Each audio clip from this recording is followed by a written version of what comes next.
Astagfirullahaladzim. InsyaAllah semua kita mulakan pengajian kita pada malam ini sama-sama. Kita memulakan dulu dengan baca kita Al-Fatihah. A'udzubillahi minasyaitonir rajim. Bismillah. Alhamdulillah. Iyyaka na'budu wa iyyaka nasta'in. Shiratal ladzina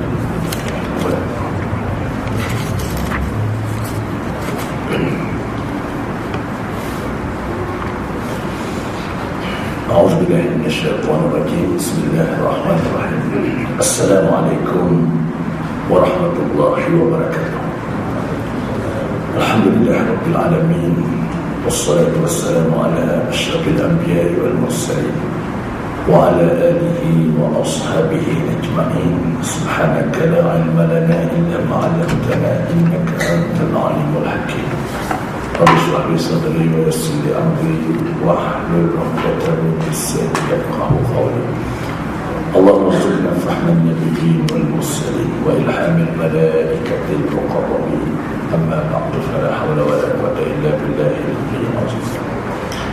Yang dikasihi para imam, kita kuasa surau bahagia pengurus surau dan datuk-datuk tuan-tuan muslimin muslimat yang dikasihi lagi dirahmati Allah. Alhamdulillah izin rahmat Allah, pada malam ini kita sekali lagi dapat sama-sama dipertemukan dalam pengajian kita. Mari sama-sama terlebih dahulu kita mengucapkan ucapan syukur kita kepada Allah Subhanahu wa taala kerana izinnya kita masih lagi diberikan kesempatan, nikmat sihat, nikmat lapang, nikmat umur, hinggalah waktu ini kita dapat bersama-sama untuk menambahkan lagi insya-Allah bekalan-bekalan kita untuk kita bawa bila mana kita bertemu dengan Allah Subhanahu wa taala. Kerana sesungguhnya saya dirahmati Allah, kematian itu sebenarnya dekat dengan kita. Oleh sebab itulah kita jangan berlengah-lengah, jangan menangguhkan taubat kita, amal soleh kita. Betul bila mana Allah mengatakan dalam surah Luqman, ya bunayya la tu'akhir taubah fa innal mauta yaqdi baghtatan. Wahai anakku, kata Luqman, jangan kamu melengah-lengahkan taubat, melengah-lengahkan untuk beramal, melengah-lengahkan untuk melaksanakan perintah Allah, meninggalkan larangannya. Kerana kematian itu, kata Allah, dia datang tanpa kamu duga. Jadi inilah yang perlu kita sama-sama cari sebanyak mungkin insya-Allah bekalan kita. Insya-Allah pada malam ini kita sambung kembali pengajian kita ini kita penawar bagi hati, di mana kita masih membincangkan di bawah tajuk bab wujud rasanya wujud.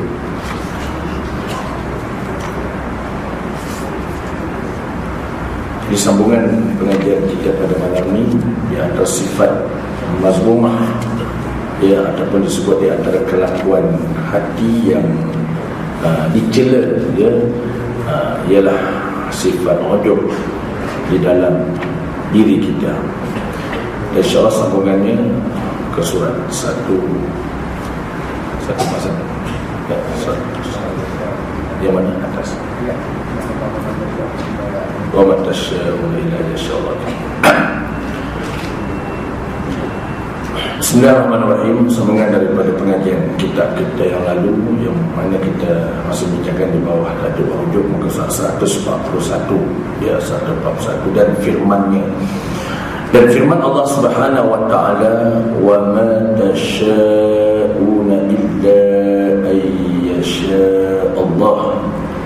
Dan tiada mengkehendaki oleh kamu akan sesuatu melainkan bahawa mengkehendaki akan dia oleh Allah Subhanahu wa taala. Maka sayugianya, sebaiknya bagi yang berakal bahawa adalah wujudnya selama-lama dengan limpah kurnia Allah Ta'ala dan kemurahannya, kerana mengurniakan ia, ya Allah, baginya akan ilmu dan akal, dan memberi petunjuk ia, ya Allah, baginya kepada ibadah dengan tiada ada terdahulu baginya sebab dan usaha dan ikhtiar. Dan menekah Allah Ta'ala akan setengah manusia daripada ilmu dan akal dan petunjuk dengan semata-mata keadilannya, dan hendaklah takut ia akan mencabut Allah Ta'ala akan segala nikmat yang tersebut daripadanya. Dan boleh jadi bahawa ada pemberian itu dinamakan istidraj atasnya, sebagaimana firman Allah Ta'ala, fatahna alaihim abwaaba kulli syai'in hatta idza farihu bima utu akhadnahum baghtah. Membuka oleh Allah Ta'ala atas mereka itu akan bermacam-macam daripada segala nikmat atas jalan istidraj, hingga apabila sukacita mereka itu dengan segala nikmat yang diberikan akan mereka itu, menyiksa Allah Ta'ala akan mereka itu dengan terkejut. Dan firman-Nya juga, sanastadrijuhum min haitsu la ya'lamun, selagi kamu ambil mereka itu sedikit-sedikit dari pihak tiada mengetahui mereka itu akan dia. Makna istidraj itu menghampirkan kepada siksa Allah dengan diberi tangguh masanya, seperti mereka yang hendak menangkap ayam. Wallahu a'lam. Selain jemaah dikasih lagi dirahmati Allah, ya, kita sambung bab ujub ni. Ya, bab ujub dah kita baca dalam pengajian yang lalu, yang mana di antara sifat mazmumah yang tercela dalam diri kita ialah sifat ujub. Ujub ni maknanya sesuatu yang lahir dalam diri kita ini, ya, kita merasakan kitalah yang hebat, kitalah segala-gala, yang apa yang kita buat ni kita rasa takjub pada diri kita, sama ada pada ilmu kita, pada tenaga kita, ya, dan apa jua yang ada pada diri kita, kita merasa diri kita lah yang hebat. Maka bagaimanakah ubat untuk merawat penyakit ini? Ya, kerana penyakit ini amat bahaya, bahaya daripada penyakit jantung, darah tinggi, kencing manis sebenarnya. Ya, kerana kalau penyakit jantung, kencing manis ni, kalau sakit pun mudaratnya hanya di dunia sahaja, ya, maka ada rawatan, ada ubatnya. Ya, tetapi penyakit ujub ini kalau tak dirawat, maka ia akan membawa, ya, diri kita tadi bukan hanya di dunia ini kesannya, tetapi yang lebih malang ketika mana kita bertemu dengan Allah Ta'ala. Ya, kerana dengan adanya penyakit ini, ia boleh merosakkan segala amal ibadah kita. Na'udzubillah. Jadi oleh sebab itulah bagaimana cara untuk kita merawat penyakit ini, seperti mana yang dinyatakan oleh Allah Ta'ala tadi, wa ma tasyauna illa ayyasha Allah. Dan tiada menghendaki oleh kamu akan suatu melainkan bahawa menghendaki akan dia oleh Allah Ta'ala.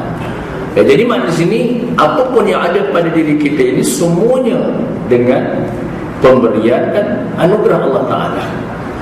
Ya, walaupun kita mempunyai kelebihan bercakap, kelebihan suara, ya, mungkin mempunyai akal yang cerdik dan sebagainya, maka kita kena kembalikan segala apa yang ada pada diri kita sebenarnya Allah yang bagi. Allah yang, ya, yang maknanya Allah yang menghendaki. Kalau Allah Ta'ala tidak berikan kepada kita kelebihan-kelebihan ini, maka kita tak akan dapat. Ya, hebatnya seseorang itu, jadi kita mesti kembali, siapa yang bagi kehebatan itu? Allah. Siapa yang memberi akal? Allah. Siapa yang memberi tenaga kepada kita? Allah. Kalau Allah tak bagi kepada kita nikmat ini, kita akan mampu, ya, untuk mungkin mencapai sesuatu kejayaan dalam diri kita. Maka bila mana kita melihat ayat Allah tadi, dapatlah kita merasakan bahawa segala apa yang ada pada diri kita ini semua adalah pemberian dari Allah Subhanahu Wa Taala. Maka sebab itulah kata Tuhan kitab ini, sebaiknya bagi orang yang berakal bahawa adalah ujub yang selama-lama dengan limpah kurniaan Allah dan kemurahannya. Jadi maknanya kita kena merasakan kehebatan dan kelebihan yang ada kepada kita ni, kita akan melihat takjub hebatnya. Siapa yang hebat? Allah Ta'ala yang hebat, bukan kita. Ya, jika sekiranya kita tidak melihat kehebatan Allah Ta'ala yang bagi kepada kita nikmat ini, maka inilah di antara keburukan yang amat bahaya. Bila ada penyakit ujub, maka timbullah sombong, angkuh, ya, kita rasalah kita lah hebat dan sebagainya. Akan timbul perasaan itu. Maka bila ada timbul sifat sombong dan angkuh, akhirnya daripada ujub tadi, dan pada waktu yang saat itu kita tidak melihat kekuasaan, ya, dan kebesaran Allah Ta'ala. Baru ni kita dipuji, ya, tadi pun dari Imam Muhammad Hajat, kapal terbang Nimas yang sampai sekarang pun masih tak dapat dikesan di mana hilangnya satu benda yang belik lumayan, satu misteri yang dah beberapa hari dah masuk 2 hari. Jadi kita melihat hebat macam mana pun manusia yang mempunyai alat yang canggih, mempunyai radar pengesan, tapi tidak boleh melihat menandingi kekuasaan Allah Subhanahu wa ta'ala. Jadi dalam keadaan yang berlaku sekarang ini, apa yang perlu kita buat? Kita mesti kembali kepada Tuhan yang menjadikan alam ini. Allah Ta'ala yang maha mengetahui di mana pesawat ini, berbomo yang mana hebat-hebat dipanggil macam mana pun tak akan dapat untuk mengetahui di mana pesawat ini. Yang hanya tahu hanya Allah Subhanahu wa ta'ala. Jadi bila mana kita berada dalam keadaan sebenarnya, apa yang perlu kita kena buat? Kembalilah kepada Allah. Kembalilah kepada Allah.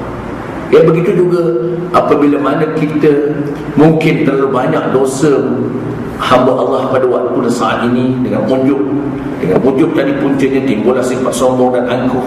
Pelbagai Allah uji kepada kita semua, hingga akibat keangkuhan manusia tadi, daripada ujub tadilah kita lihat pada waktu dan saat sekarang ini pun orang yang berani menghina Nabi kita Muhammad SAW masih lagi bebas, masih lagi tidak dikenakan apa-apa pun tindakan.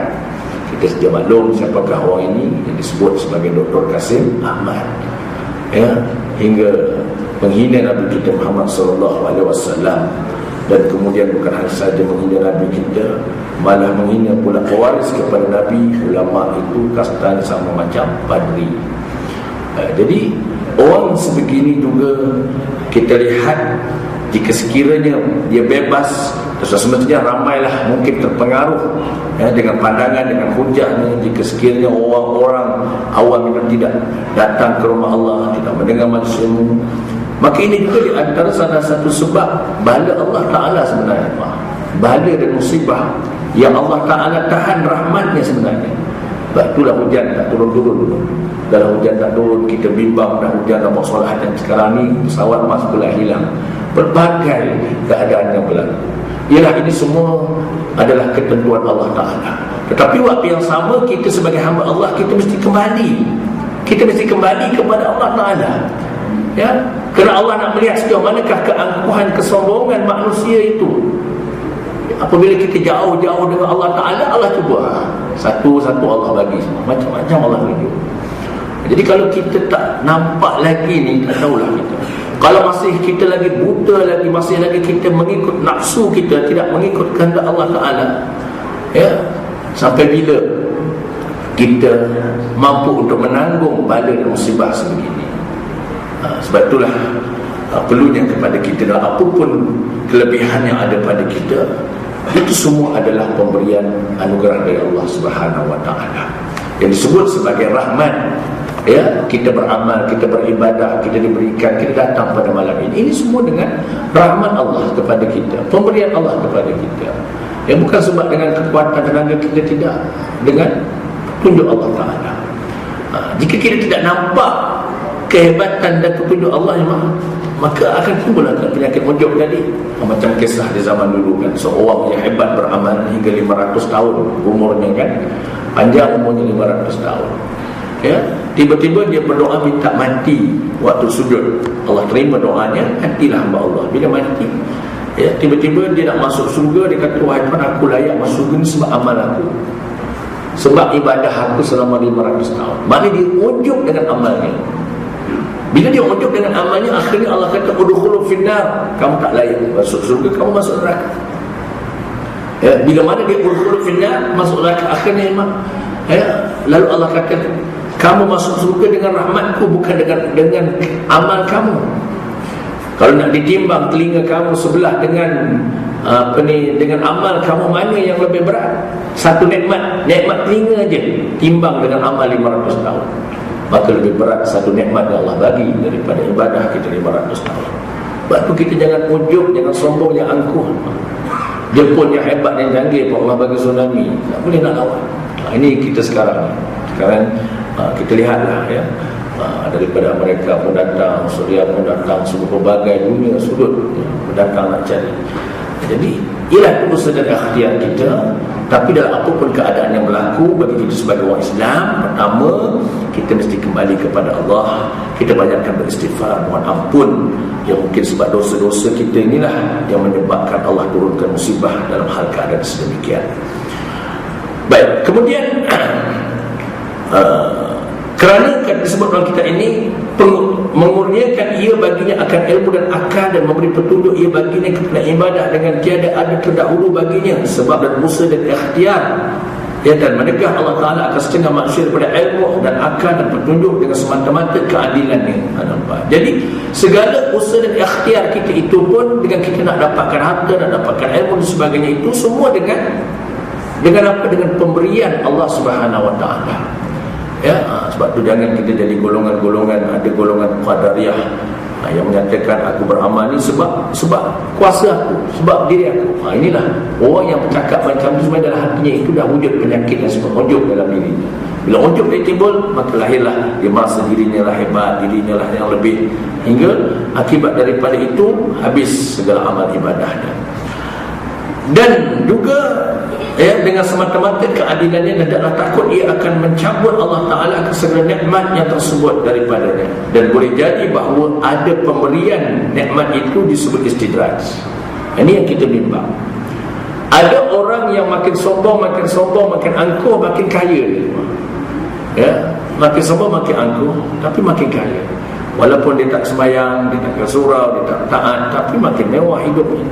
Maka segala nikmat yang didapat ini bukan nikmat yang berbentuk rahmat, tetapi itu nikmat yang berbentuk istidraj, nikmat yang tidak berdiserta dengan rahmat. Ini kena faham.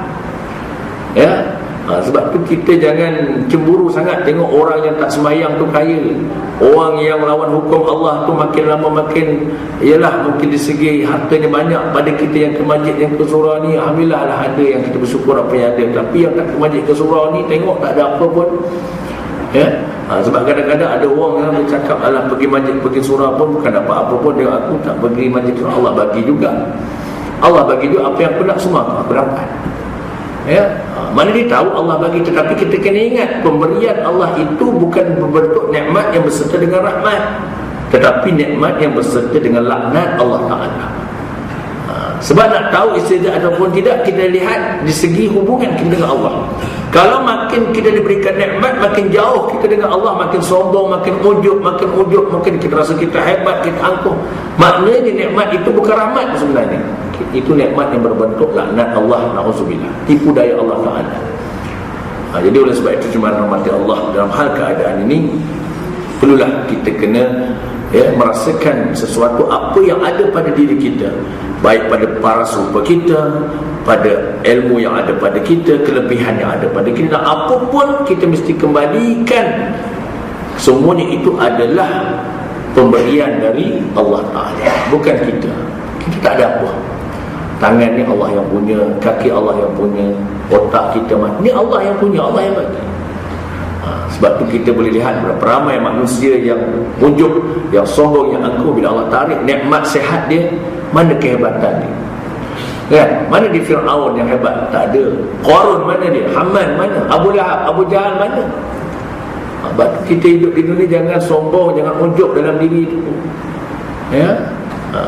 Sebab amat bahaya, kerana bila ada penyakit itu dalam diri kita, jika tak diubat, maka pertamanya sudah semestinya lah laknat Allah. Yang kedua yang kita bimbang, bala Allah Ta'ala, bala Allah Ta'ala. Sebab tu kajian dibuat di Malaysia, kajian Jabatan Agama buat kajian, 80% umat Islam di Malaysia ni tak jaga sembahyang 5 waktu. Ini kajian dibuat, 80% umat Islam di Malaysia tak jaga solat. Tapi orang macam ni masih lagi sombong lagi, angkuh lagi, tengok aku tak sembahyang pun, kan? Jadi itu di antara yang kita lihat. Kalau di zaman Nabi Allah Isa AS, kan, kisah Nabi Isa, Allah tak turunkan hujan.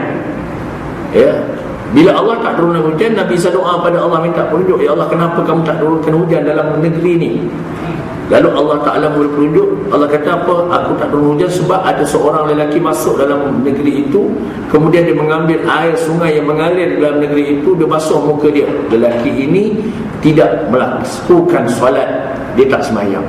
Seorang tak solat, Allah turunkan tahan hujan. Nampak? Ini zaman Nabi SAW.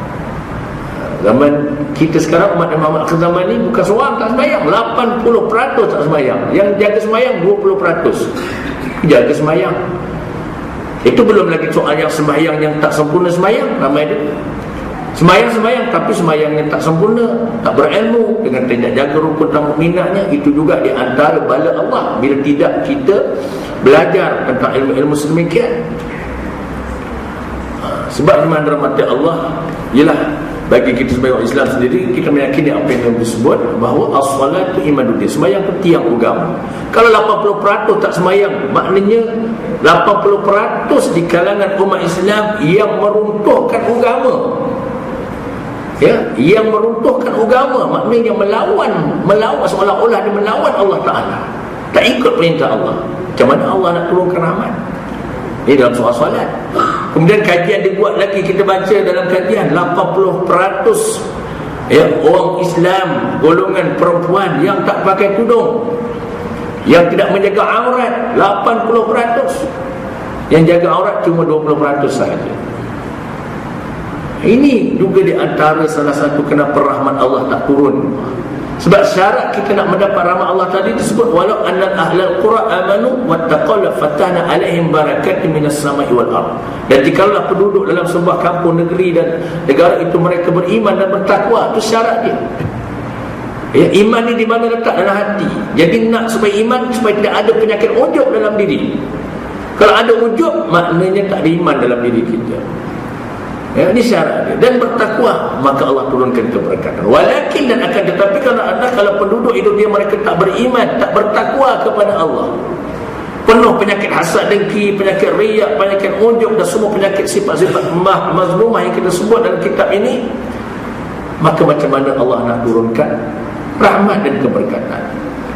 Maka ini di antara ya, perkara-perkara yang mungkin salah satu kenapa Allah tak turunkan rahmat, kerana terlalu banyak dosa yang dilakukan oleh orang Islam, khususnya dalam negara kita. Mungkin ya, apabila ada golongan-golongan yang mengaku dirinya Rasul, mengaku Tuhan Harun, ya, dan juga hari ini mengaku pula menghina pula Nabi kita Muhammad SAW. Malah orang yang macam ni pula ramai pula pendukungnya, tidak ada pula ya, masih lagi kita lihat debat dan sebagainya. Ini juga mungkin salah satu sebab kenapa Allah tak turunkan rahmat. Maka Allah tahan. Maka apa yang perlu kita kena buat bagi kita diberikan hidayah? Maka tidak ada lain semua, sama-samalah kita banyak beristighfar, mohon ampun kepada Allah Ta'ala. Dan bukan hanya sekadar kita sahaja ni yang mohon keampunan kepada Allah, maka tugas dan peranan kita jugalah untuk sama-sama ya, mengajaklah orang-orang lain ya, teman saudara mara kita, supaya mereka kembali kepada Islam. Ya, kembali datanglah masjid, datang surau. Tugas kita juga. Sebab dalam soal kemungkaran ini jika dibiarkan ya, maka itu juga salah satu sebab mengundang bala Allah Ta'ala. Kerana di antara yang disebut oleh Allah Ta'ala sendiri, kuntum khairu ummah, itu ta'muruna bil ma'ruf wa tanhauna 'anil munkar wa tu'minuna billah. Kamu adalah sebaik umat. Jadi kita umat terbaik, umat yang mengajak orang buat baik, kemudian umat yang mencegah segala kemungkaran, dan mereka beriman kepada Allah Ta'ala. Maka inilah di antara yang perlu ada pada diri kita. Baik. Kemudian Allah Ta'ala berfirman, fatahna alaihim abwaba kulli syai'in hatta idza farihu bima utu akhadnahum baghtah. Membuka Allah Ta'ala atas mereka itu bermacam-macam daripada segala nikmat. Jadi orang yang makin ujub, makin sombong ni, Allah bagi, bukan tak bagi, Allah bagi. Qulillahumma malikal mulk tu'til mulka mimman tasha' wa tu'izzu man tasha' wa tuzillu man tasha'. Katakanlah, akulah yang berkuasa, aku bagi siapa yang aku nak bagi, kata Allah. Ya, tak kira siapa pun, sama ada orang tu semayang ke tak semayang, ke orang tu lawan hukum Allah ke taat hukum Allah, ya, tetap Allah bagi. Tetapi kena ingat, pemberian Allah itu sama ada berbentuk rahmat atau istidraj. Dua benda yang kita kena faham. Ya. Maka segala nikmat yang mereka dapat itu berbentuk istidraj. hingga kata Allah apabila suka cita mereka itu dengan segala nikmat. Bila mereka makin sombong dengan Allah, makin kaya, makin seronok mereka dengan kesombongan mereka, makin sombong mereka dengan apa ni, keangkuhan mereka tadi, maka diberikan Allah lagi pelbagai nikmat. Segala nikmat yang diberikan akan mereka itu sebenarnya menyiksa Allah Ta'ala akan mereka. Tiba-tiba dalam hal keadaan Allah tarik dalam keadaan yang terkejut. Tengah seronok, pam, Allah turunkan banjir. Tengah seronok, pam, Allah turunkan lumpur. Tengah seronok, pam, Allah tahan hujan. Nampak? Kita baru, ialah bila pihak kerajaan mengumumkan ada tempat-tempat yang akan nak dinyatukan air tu kan, maka ada tempat yang mungkin air tak ada, kalau rambut dah kita ya, boleh dikatakan habis pasar raya Jaya dan sebagainya, nak beli tong air tu, takut air tak ada, bimbang kita. Betul? Ya, kita bimbang air tak ada. Tapi kita tidak bimbang bala Allah turun. Nampak? Kita tidak bimbang ya, azab Allah menunggu di alam barzakh jika kita tidak bersiap sedia dengan amal-amal yang soleh.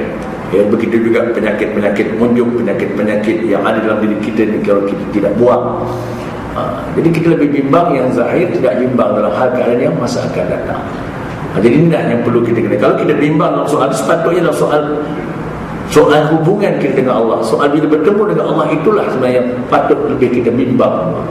Murka Allah Ta'ala. Sebab tu bila mana Allah Ta'ala minta supaya kita kembalilah kepada-Nya. Sebab tu Allah cabar kepada kita kan, wa in kuntum fi raibin mimma nazzalna ala abdina fa'tu bi suratin min mislihi wa ad'u syuhada'akum min dunillah. Jika kamu ragu-ragu, tak yakin dengan apa yang aku perintahkan, kamu carilah orang yang hebat, pakar-pakar buat. Macam yang sekarang ni lah, bila dah hilang macam ni, carilah ya, kepakaran kamu panggil lah, alat pengesan dan sebagainya. Maka takkan dapat jika tidak dengan pertolongan Allah Ta'ala. Jadi bagi kita orang Islam, kita yakin ya, dengan kita mohon solat hajat, kita doa banyak pada Allah, maka Allah Ta'ala akan perkenankan, insya-Allah.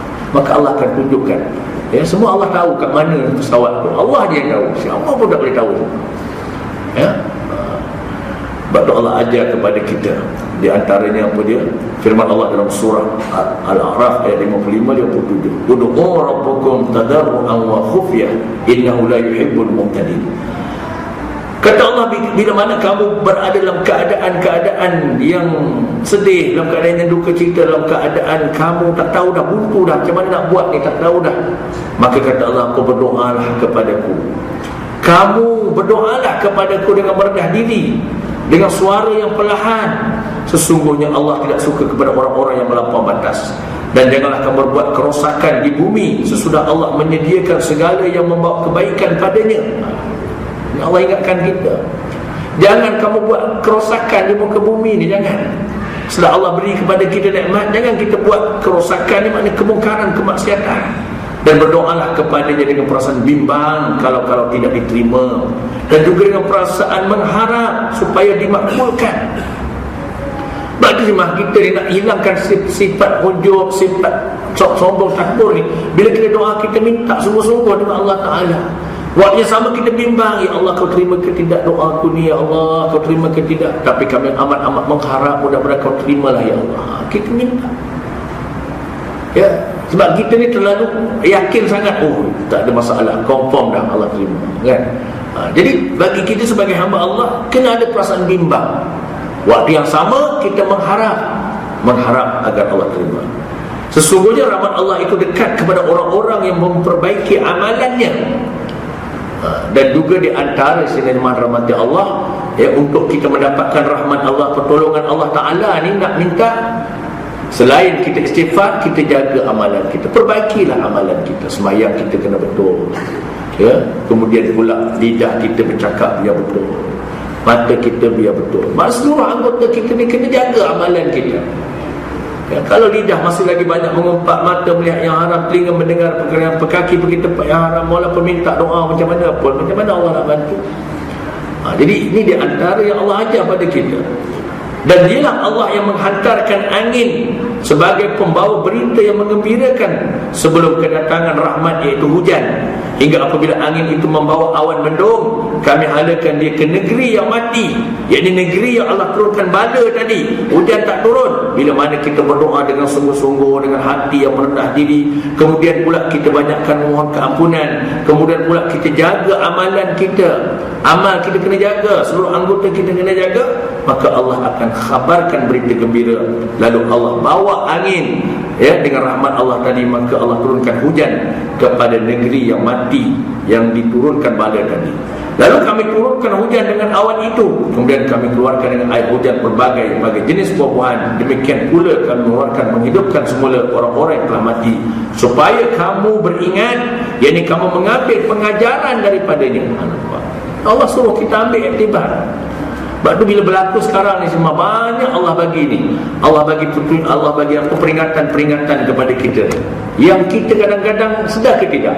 Satu-satu Allah bagi, ya, bila banyak sangat orang berani nak lawan, nak tak ikut hukum Allah ni, sampai kita sebut tadilah, Allah bagi satu. Jadi mana rahmat Allah, ya, kita sebagai hamba Allah, memang sama-sama kita adalah hal keadaan sebegian, ya, kita jagalah hati kita tadi, bersihkanlah daripada penyakit, di antara penyakit wujud itulah yang kita bincang.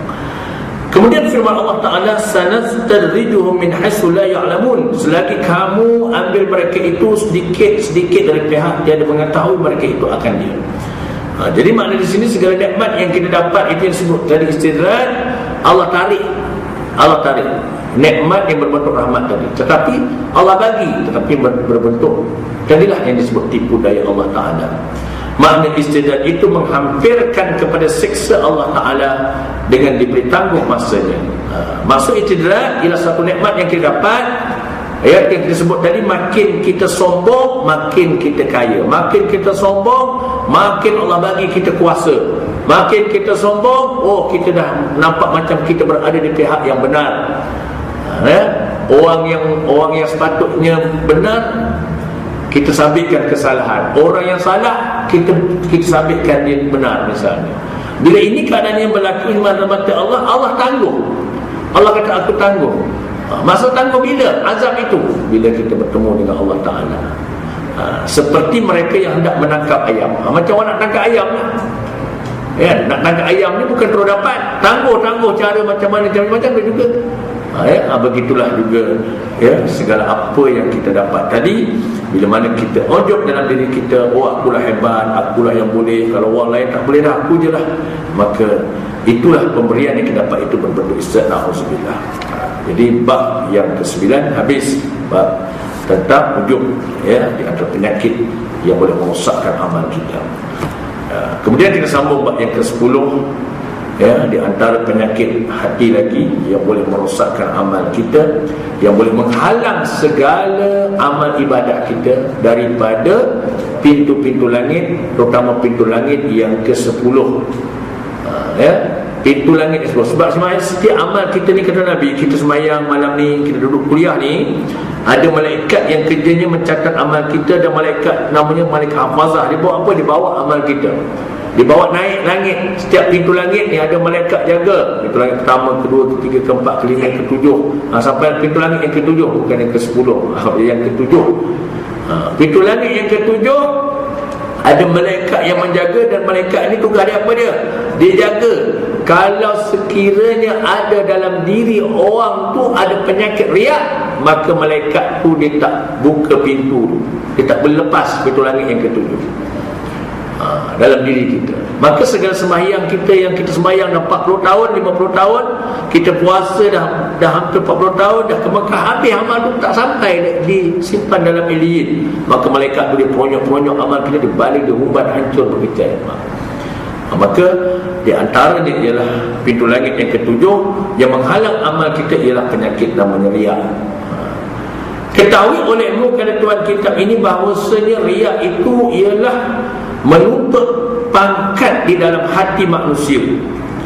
Ya, maknanya dalam hati kita tu nakkan apa dia?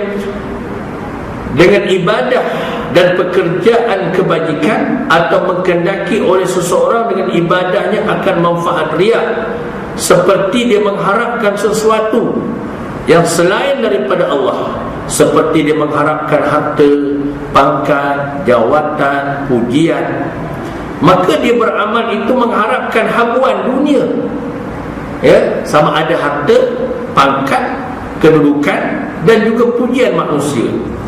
Maka itulah yang dinamakan riya. Makna riya ini sesuatu amal ibadah yang kita buat, kita nak menunjuk duduk dengan orang. Bila kita tunjuk, biar orang tengok, oh bagus, dia rajin ke masjid, rajin ke surau. Memang eloklah kita lantik dia jadi pengurus surau. Orang lain tak boleh ni sebab tengok dia rajin, kan? Sebenarnya dalam hati orang yang datang rajin itu bukan kerana Allah. Dia datang tu niatnya untuk apa? Nakkan habuan dunia ni. Cuma sebenarnya malah yang tahu hanya kita dengan Allah, kan? Hanya kita dengan Allah, orang lain tak tahu. Sebab soal riya ni benda kelakuan hati. Contohlah, ini kita ambil contoh kadang-kadang kan. Tapi itulah saya disebut di sebuah surau, bila saya buat contoh ni marah pula, ada jemaah tu dimarah. Dimarah sebab apa? Bila saya buat contoh, saya kata macam ni. Lepas ni tahulah, kalau ada jemaah sini marah, Wallahualam, terserahlah, ya.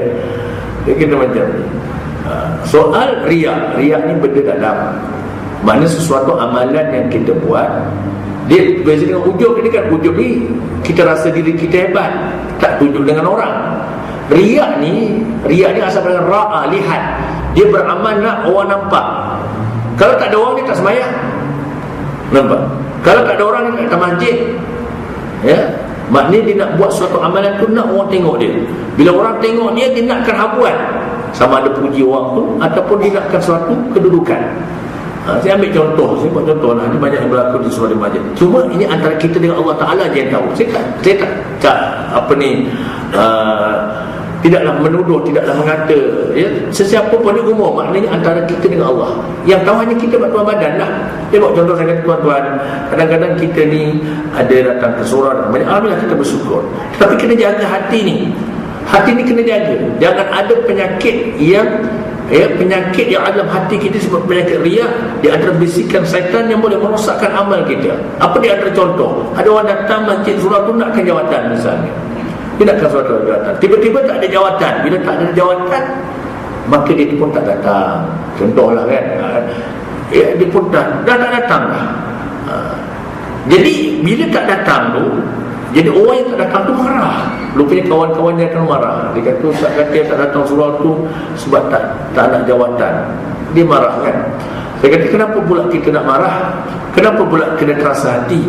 Yang hanya tahu dia tak datang tu, ya, dia tak datang surau tu, apakah sebab dia tak ada jawatan ke tidak? Hanya dia dengan Allah, kita tak tahu. Kalau dia tak datang sebab aku tak datang sebab tak ada jawatan, maknanya di situlah dia datang rupanya bukan kerana Allah, kenakan jawatan. Na'udzubillah. Ini yang kita bimbang. Itulah dia ada ciri-ciri riak dalam hati tu. Dia terakhir semua, dia akan lahir pada perbuatan kita. Akhir orang akan nampak. Ya?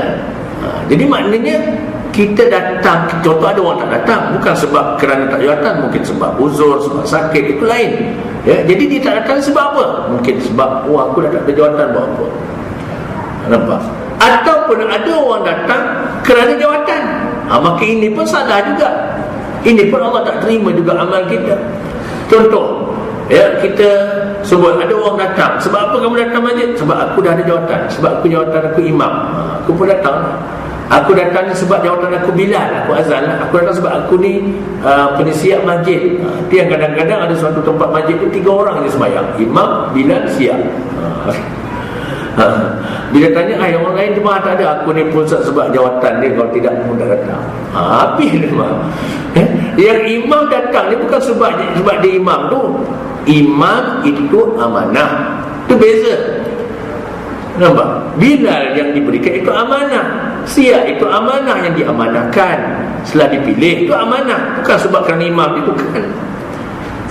Itu yang kita nak jaga hati tadi, kan? Kalau kita datang sebab aku ni, aku datang sebab jawatan, habislah. Ataupun aku tak datang sebab tak ada jawatan, habislah. Jadi yang hanya tahu antara kita dengan Allah Ta'ala. Kita bimbang, ya. Kalau kita buat suatu amal tadi bukan kerana Allah, habis. Macam kisah yang disebut 3 jenis manusia tu kan, 3 jenis orang yang mula-mula kata Nabi akan dipanggil di hadapan Allah Ta'ala. Pertamanya orang yang hafaz Quran. Allah, orang yang mula-mula Allah panggil. Bila Allah tanya, apa amalan kamu nak layak masuk surga? Wahai Tuhan, aku ni seorang hafiz. Kemudian aku menyampaikan ilmu, aku mengajar Quran. Ya, tiba-tiba Allah kata bohong, kamu tak layak masuk surga aku. Ya, lalu dia kata, kenapa wahai Tuhan? Lalu Allah kata, betul, kamu dulu guru Quran, kamu hafaz Quran, tetapi kamu mengajar Al-Quran, kamu nak nama sebenarnya, kamu nakkan anugerah, kamu nakkan tokoh, kamu nakkan habuan pujian manusia, dan apa yang kamu inginkan kamu dah dapat dulu di dunia. Sekarang kata Allah, tak ada pahala untuk kamu. Habis. Ya. Dan golongan yang kedua sama juga, minta, ya Tuhan nak masuk surga. Tak apa amalan kamu nak masuk surga aku? Aku dulu seorang dermawan, sedekah sana sedekah sini. Ya, Allah kata tipu bohong. Memanglah dulu kamu ni banyak bersedekah, tapi kamu bersedekah tadi bukan niat kerana aku, kamu nak tunjuk-tunjuk dengan orang, kamulah orang yang banyak bersedekah. Dan juga niat kamu bersedekah ni nak projek. Ada juga orang tu, oh bagus ini kalau bagi projek ini rajin menderma. Habis. Ada yang ketiga, orang yang berjihad, kan? Berjihad di jalan Allah, mati syahid. Tiba-tiba bila masuk surga, Allah kata tak layak, tak ada tempat untuk kamu dalam surga. Dia kata, kenapa wahai Tuhan? Kamu dulu berjuang berjihad bukan kerana aku, kamu diberikan anugerah, kamulah seorang yang berani, kamu ni seorang pahlawan. Segala yang kamu inginkan semua aku dah bagi, kata Allah. Habis. Waktu rahmat Allah Nabi ajar pada kita supaya kita banyak berdoa. Jaga hati ni. Ya mukallibal qulub, tsabbit qulubana ala dinik wa ala ta'atik. Minta, wahai Tuhan yang membolak-balikkan hati, minta Allah Ta'ala, ya, kekalkan, tetapkan dalam apapun kehidupan kita, kena sentiasa ikut agama. Minta Allah kekalkan hati kita, dan dalam kita mentaati perintah Allah Ta'ala, minta tsabbit qulubana ala dinik wa ala ta'atik. Sebab hati ni diperbolak-balik macam bola, kadang-kadang ke sini ke kiri kan habis. Minta kita istiqamah. Jadi kita kena ingat, apa yang kita buat pun semuanya itu kerana Allah Ta'ala. Kalau kita buat lain dari Allah, nak menunjuk-nunjuk dengan orang, nakkan habuan, maka itu dinamakan riak dalam diri kita. Dan bahawasanya riak itu kelakuan yang dicela, yang haram dengan ijma' ulama. Dan ia juga dinamakan syirik yang kecil, seperti mana firman Allah, fawailul lil musallin allazina hum an salatihim sahun allazina hum yura'un. Maka bermula lembah di dalam api neraka jahanam itu bagi sekalian yang sembahyang yang lalai oleh mereka itu daripada sembahyang, dan mengeluarkan mereka itu akan dia daripada waktunya lagi riak mereka itu pada sembahyang yang lainnya. Jadi bermula lembah, ya, api neraka jahanam. Mana lembah ni ialah suatu tempat yang Allah sediakan dalam neraka jahanam. Ialah orang yang riak di antaranya. Orang yang semayang, yang lalai dalam semayangnya. Yang kedua, orang yang beramal bukan kerana Allah, dia riak. Maka Allah sediakan satu tempat namanya neraka jahanam. Na'udzubillah. Jadi kalau ada penyakit di dalam hati kita, haram hukum semua. Kita ni nampak haram-haram ni benda yang zahir saja, tetapi tak tahu dalam hati kita rupanya ada perbuatan yang haram. Kita nampak haram ni seperti yang kita nampak lah, makan babi itu haram, minum arak itu haram, apa lagi, berjudi itu haram. Itu kita nampak zahir kan, tapi rupanya dalam hati kita bila ada penyakit yang haram, ya, kerana ia boleh merosakkan amal kita, dan akhirnya Allah campak kita ke dalam neraka yang namanya jahanam. Baik, sebab tu amat bahaya. Sebab tu disebut juga Sufyan As-Sauri kata, ini yang kita sebut. Apa kata Sufyan As-Sauri? Di dalam neraka ni ada satu lembah. Ada satu lembah ni maknanya satu kawah yang Allah sediakan untuk orang-orang yang faham Al-Quran. Allah.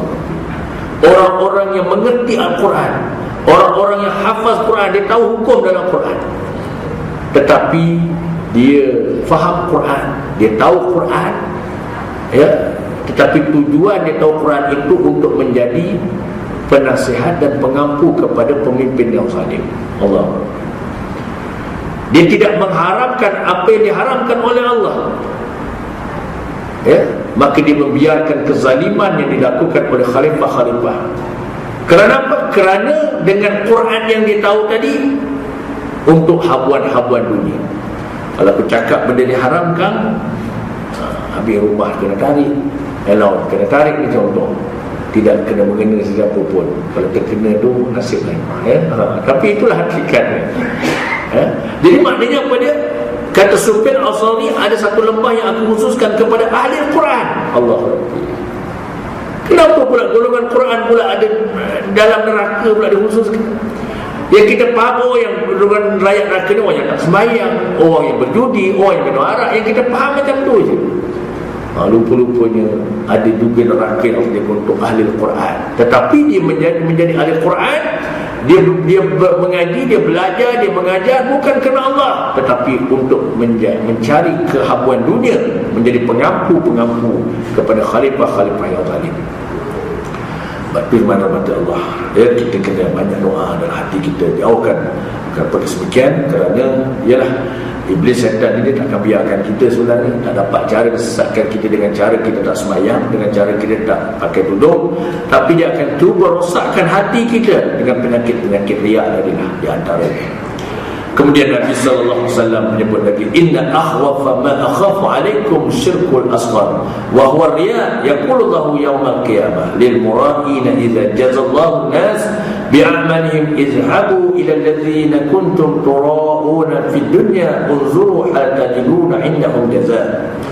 Bahwasanya yang lebih ditakuti daripada segala barang yang aku takut atas kamu, kata Nabi, ialah syirik yang kecil. Ini yang paling Nabi takut. Nabi lebih takut umatnya buat syirik yang kecil daripada syirik yang besar. Kenapa itu? Kerana syirik yang besar ramai di kalangan umatnya maknanya tahu, tak buat. Walaupun dia buat, tapi terlalu sedikit yang buat. Betul ke tidak? Syirik yang besar seperti memuja pokok, memuja kubur, ada, tapi tak banyak. Tetapi syirik yang kecil ini yang paling banyak umatnya yang melakukan syirik yang kecil. Yang kita sedar tak sedar, mungkin penyakit ini ada pada diri kita. Sebab tu Nabi sebut benda ni.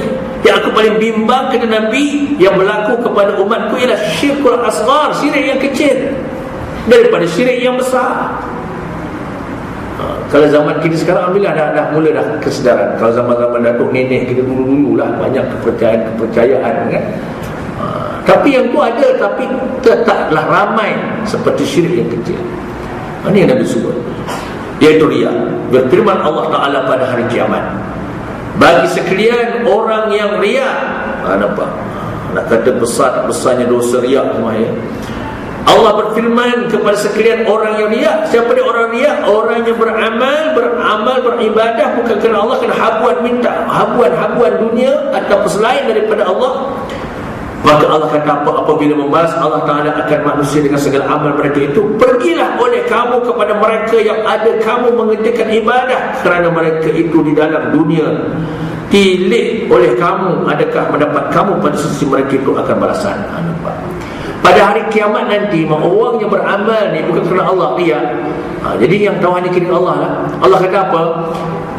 Kamu nak pahala kerana Allah, tak ada pahala. Aku tak boleh bagi kamu pahala. Sekarang ni kamu pergi cari mana dulu. Kamu dulu beramal kenakan jawatan kan, pergi cari siapa yang bagi jawatan. Kamu minta dengan dia jawatan.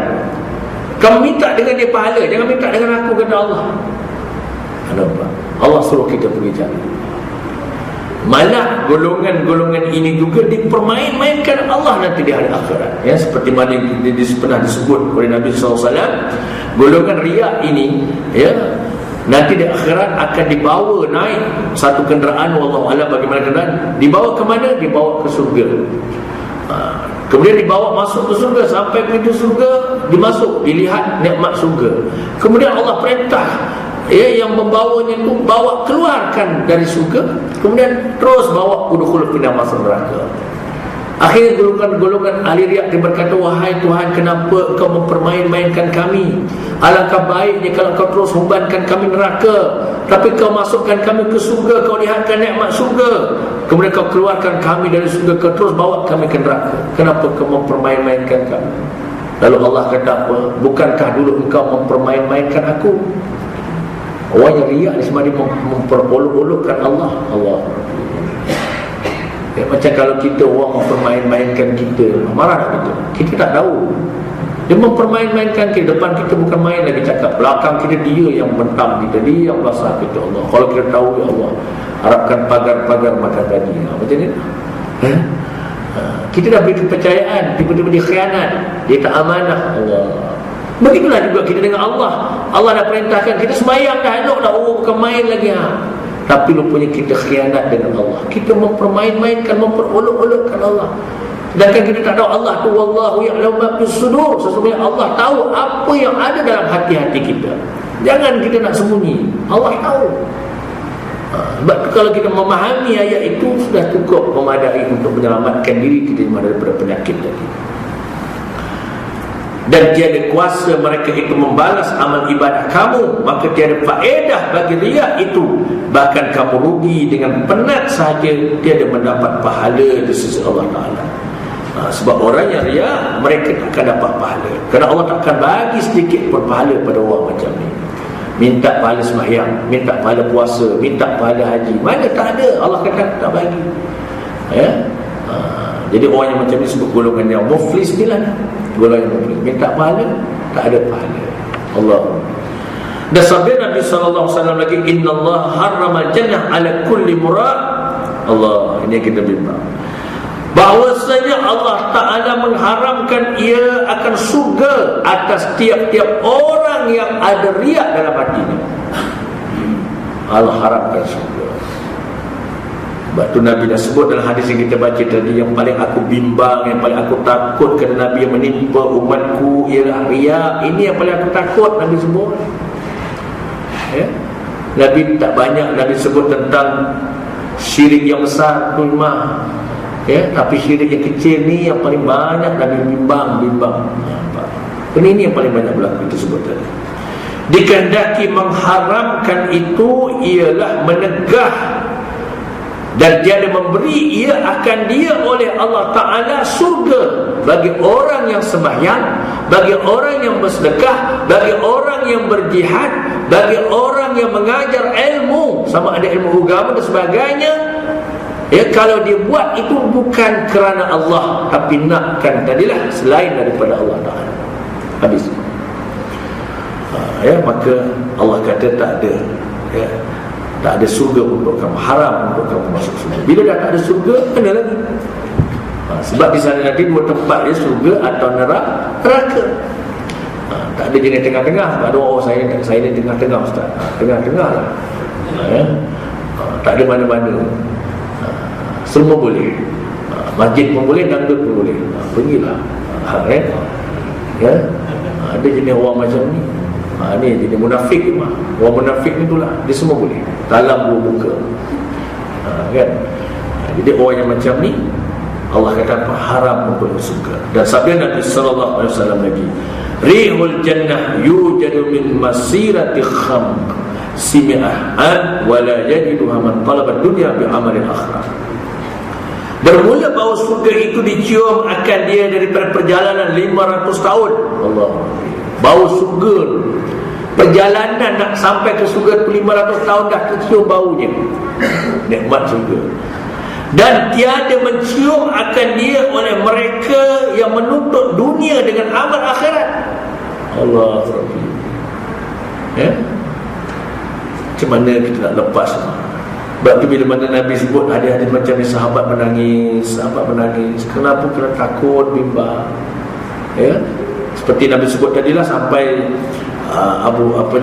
bila Nabi baca kisah 3 orang tadi kan, nak masuk surga, nak mengharapkan amal dia dulu sebagai guru Quran, dulu dia berjihad, dia dulu bersedekah, tiba-tiba Allah kata bohong, sahabat menangis. Kena bimbang, kena takut. Sebab tu kita ni, Nabi ajar kepada kita semua 2 perkara. Setiap kali kita lepas sembahyang, pernah tak dalam hati kita tanamkan sifat al-khawf, takut? Ada takut? Takut Allah terima ke tak sembahyang kita, Allah terima tak sedekah kita, Allah terima tak doa kita. Kadang-kadang kita tak rasa, dah sedekah insyaAllah, dah bisa bereh, dah sedekah, dah sembahyang bereh, kan? Bereh apa makna kita rasakan? Tapi bagi Nabi nak ajar hati, nak jaga hati. Sebab syaitan dia boleh tutup sekejap je, rosak habis. Maka apa yang Nabi ajak? Bimbang, al-khawf, takut, ya Allah, terima tak amal aku. Kemudian yang keduanya kena ada perasaan al-khawf wal raja, mengharap mudah-mudahan Allah terima sembahyang aku, mudah-mudahan Allah terima ibadah aku. Ini yang perlu kita tanamkan dalam diri kita. Jangan kita hanya tak ada dah, kita tidak ada rasa bimbang, kemudian kita tidak ada rasa mengharap. Jangan. Kita nakkan sesuatu itu kena tanamkan dua perasaan yang Nabi sebut tadi, ialah al-khawf wal raja, takut dan bimbang. Macam kita sembahyang hajat tadi, alhamdulillah kita doa minta pada Allah, tapi kita takut Allah terima ke tak. Tapi kita mengharap mudah-mudahan Allah terima doa kita, agar dipermudahkan. Di manakah pesawat itu Allah sembunyikan kat mana? Dia menjadi ialah akal kita mampu nak mikir, kan, kat mana agak-agak dia nak mikir. Kalau terhempas dan jumpa, kalau masuk dalam laut pun, contoh ada orang kata dia laju sangat, dia terjunang masuk dalam laut, rasanya laut pun jumpa, kan, kat mana? Wallahu a'lam, Allah je yang tahu. Dan apakah sebalik keadaan ini yang berlaku semua? Apakah sebalik ini? Tapi bagi kita orang Islam, kita meyakini ada sebab Allah buat macam tu. Ada sebab, mungkin salah satulah bila mana kita jauh dengan Allah, kita sombong dengan Allah, kita ujub dengan Allah, kita dengki, tak kembali kepada acuan Allah. Allah tunjuk satu. Nak apa dia? Nak minta kita kembalilah kepada Allah. Maka ini di antara sebagai kita sebagai hamba Allah, kerana Allah Ta'ala sebenarnya tidak menzalimi hamba-Nya. Allah tak zalim pada kita, tetapi apa yang berlaku itu adalah sebab kezaliman diri kita sendiri sebenarnya. Bukan sebab Allah Ta'ala nak zalim, tak. Sebab perbuatan kita itulah yang menyebabkan Allah Ta'ala tadi mungkin turunkan macam-macam musibah dan bala. Tujuan untuk apa? Nak supaya kita kembali kepada Dia, supaya kita tak sombong, tak angkuh. Jadi semangat kepada Allah. Mudah-mudahan apa yang dapat kita kongsi pada malam ini Allah terima amal kita, insya-Allah. Saya mohon maaf lah sebab suara sebenarnya alhamdulillah baru 2000 hari ni lah agak boleh keluar. Sebelum suara tak boleh nak keluar. Ni pun suara tak berapa sangat, dia dekat pun sakit dalam keadaan asapnya, terrebunya lagi Allah bagi, dan pelbagai rasa. Jadi marilah sama-sama kita kembalilah kita kepada Allah Subhanahu Wa Taala. Inna lillahi wa inna ilaihi raji'un. Daripada Allah kita datang dan kepada Allah lah juga kita dikembalikan. Jadi itulah bagi kita sebagai orang Islam yang beriman kepada Allah Subhanahu Wa Taala, ialah dengan banyakkan kita beristighfar, kita mohon keampunan kepada Allah, dan banyakkan kita menjaga amal kita. Sabbih bihamdi, bertasbihlah kita, bertahmidlah kita, dan beristighfarlah kita kepada Allah Subhanahu Wa Taala. Jadi sekarang itulah dapat kita kongsi pada malam ini, dan insya-Allah kita akan sambung dalam pengajian kita akan datang. Dan ketahui oleh bahawasanya riak itu ada 6 jenis. Insya-Allah ini kita sambung dalam pengajian kita akan datang. Jadi marilah kita tangguh dulu dengan sama-sama kita berdoa. Mudah-mudahan Allah Ta'ala menerima doa kita, dan juga kita mengharapkan agar Allah Ta'ala sentiasa menyelamatkan diri kita, keluarga kita, negeri dan negara kita dari bala yang besar, daripada yang kita tidak mampu untuk menanggung. Kita tak sampai lagi Allah turunkan bala macam negara-negara bukan umat Islam, kan, dengan taupannya, dengan ributnya. Tak sampailah sampai habis lanap semuanya. Allah baru bagikan sikit-sikit itu. Sebenarnya Allah Ta'ala tangguhkan tu, Allah bagi sikit-sikit. Kenapa? Selagi mana adanya, kata Nabi, orang-orang yang mengimarahkan masjid, orang-orang yang solat berjamaah waktu subuhnya, ada pula kuliah-kuliah pengajian, ada golongan-golongan yang ta'muruna bil ma'ruf wa tanhauna 'anil munkar. Maka dengan adanya golongan-golongan macam kita ni lah semua, mungkin salah satu sebab Allah Ta'ala bagi juga sikit, tapi Allah tak bagilah terus berterusan, Jadi alhamdulillah kita bersyukur. Mudah-mudahan Allah Ta'ala sentiasa memberikan kepada kita hidayah dan petunjuk walau di mana pun kita berada, sama ada senang ataupun susah, sama ada sakit ataupun sihat, insya-Allah. Marilah kita berdoa, mudah-mudahan Allah menerima doa kita pada malam ini, terutamanya waktu ketika saat kita lepas pengajian waktu ini malaikat pun bersama dengan kita mendoakan kita, insya-Allah. Bismillahirrahmanirrahim. Alhamdulillahirabbil alamin wassalatu wassalamu ala asyrafil anbiya'i wal mursalin wa ala alihi washabbihi ajmain. Allahumma ya Allah ya Tuhan kami bersyukur ya Allah, dengan nikmat dan rahmat-Mu kami masih lagi kekal dengan hidayah-Mu. Mudah-mudahan hidayah yang Kau berikan kepada kami ini berkekalan ya Allah, hinggalah saat-saat kami di ambang sakaratul maut kekal dengan hidayah-Mu. Kami juga tidak lupa ya Allah kepada ahli keluarga kami, kepada teman, sahabat handai kami, kepada jiran-jiran kami yang mungkin mereka masih lagi lalai, leka dengan nikmat dunia ini, walaupun mereka mendengar seruan azan ya Allah, Allahu Akbar, Allahu Akbar, Allah lah yang maha besar, tapi mereka masih lagi membesarkan rumah, kenderaan, jawatan, kedudukan, perniagaan daripada-Mu ya Allah. Walaupun mungkin mereka mendengar seruan azan hayya 'alas salah, marilah salat, tapi hati mereka tidak terpanggil untuk datang ke rumah, untuk sujud kepada-Mu. Walaupun puas sudah kami mengajak mereka jumlah ke masjid, jumlah ke surau, jumlah ke majlis ilmu, tapi mereka tetap enggan ya Allah, kerana hidayah bukan milik kami, hidayah milik-Mu. Tolonglah ya Allah, kami merayu kepada-Mu ya Allah, Kau berikanlah kepada mereka hidayah ya Allah, kerana kami sayang dengan mereka. Mungkin mereka bukan orang lain dengan kami, mungkin mereka ibu kami, ayah kami, adik-beradik kami, anak-anak kami, ataupun mereka juga jiran-jiran kami. Ya Allah ya Tuhan kami juga memohon keampunan terhadap dosa-dosa kami ya Allah, sama ada dosa daripada dosa anggota kami, dosa mata kami, dosa telinga, dosa tangan, dosa kaki, kami dosa lidah kami ya Allah. Keampunkanlah dosa kedua ibu bapa kami, keluarga kami, jiran-jiran dan teman sahabat handai kami, kerana kami yakin ya Allah, dengan dosa itulah yang mungkin menyebabkan kenapa rahmat-Mu tidak turun pada diri kami, keluarga kami. Dan juga dengan sebab dosa itulah juga yang menyebabkan Kau berikan bahaya kepada kami ya Allah, dan mungkin juga kepada negeri dan negara kami. Tolonglah ya Allah, keampunkanlah sama ada dosa kami sedar ataupun tidak kami sedar. Keampunkanlah juga dosa kedua ibu bapa kami ya Allah, sama ada yang hidup apatah lagi yang sekarang ini berada di alam barzakh ya Allah. Kami meyakini mereka sentiasa menunggu dan menanti doa-doa daripada kami ya Allah, terutamanya doa daripada anak-anak. Kami mengharapkan agar mereka ditempatkan bersama dengan hamba-hamba-Mu yang mendapat nikmat di alam barzakh, dijadikan kubur mereka sebagai taman-taman surga ya Allah, dijadikan kubur mereka sebagai tempat rehat bagi mereka. Janganlah Kau azab mereka ya Allah, janganlah Kau sempitkan kubur mereka, apatah lagi kubur mereka dijadikan sebagai jurang dari api neraka. Tolonglah ya Allah, kami sayang dengan mereka ya Allah, kasihanilah mereka sebagaimana mereka mengasihani kami ketika mereka hidup dulu di dunia bersama dengan kami. Ya Allah ya Tuhan kami, pada waktu dan saat ini juga Engkau maha mengetahui. Dalam hal keadaan kami memohon pertolongan dan bantuan daripada-Mu. Berikanlah ya Allah kepada kami yang hadir ini iman yang sempurna, ilmu yang memberi manfaat, rezeki kami rezeki yang halal, anak-anak kami anak-anak yang soleh dan solehah, rumah tangga kami ya Allah rumah tangga yang bahagia, doa-doa kami ya Allah doa yang mustajab, segala hajat-hajat kami ya Allah hajat yang tertunai, segala hutang-hutang kami hutang yang terbayar, keselamatan kehidupan kami di dunia, keselamatan keadaan kami ketika nanti kami bertemu dengan-Mu ya Allah. Ya Allah, terimalah segala doa kami, terimalah segala amalan kami. Rabbana atina fid dunya hasanah wa fil akhirati hasanah wa qina azabannar. Walhamdulillahi rabbil alamin. Wabillahi taufiq wal hidayah. Wassalamu alaikum warahmatullahi wabarakatuh.